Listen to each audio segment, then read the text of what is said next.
पिकाला योग्य भाव मिळावा, शेतीचे पंचनामे व्हावे, शासकीय कार्यालयातील थांबलेली कामे लवकरात लवकर व्हावी अशा मागण्या घेऊन नागरिक स्वातंत्र्य दिनाच्या दिवशी आंदोलन करतात।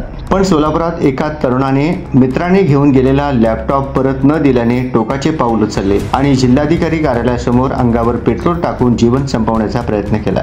गौरव शरद पवार असे या तरुणाचे नाव आहे। 87,000 रुपये किमतीचा लॅपटॉप गौरवच्या मित्राने परत न दिल्याने त्यांनी हे टोकाचे पाऊल उचलले आहे। लॅपटॉप घेऊन गेलेला तो मित्र कोण आहे हेच आपण गौरवकडून जाणून घेणार आहोत। सोलापूर शहरातील गांधीनगर विणकर सोसायटी येथे गौरव शरद पवार हे राहण्यास आहेत। गौरव याचा मित्र प्रदीप प्रकाश भोजरंगे राहणार तुळजापूर रोड सोलापूर यांनी 4 वर्षापूर्वी गौरव पवार यांच्या घरी येऊन लॅपटॉप वापरण्यास मागितले होते। गौरव हा देण्यास नकार देत असतानाही प्रदीप यांनी जबरदस्तीने घरी येऊन लॅपटॉप देण्यास भाग पाडले।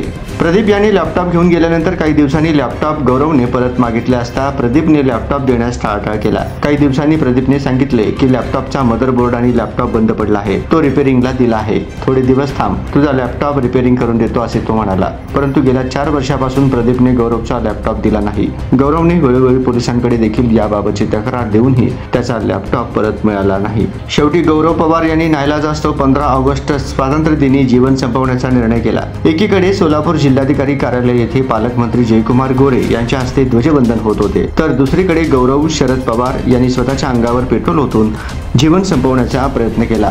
गौरव याचा मित्र प्रदीप भोजरंगे याच्याकडून 87,000 रुपये किमतीचा HP कंपनीचा लॅपटॉप मला मिळावा यासाठीच टोकाचे पाऊल उचलल्याचं गौरव पवार यांनी सांगितलं। 87,000 रुपये किमतीच्या लॅपटॉपसाठी जीवन संपवण्याचा प्रयत्न करणाऱ्या गौरवला लॅपटॉप मिळणार का हे आता पाहावे लागणार आहे।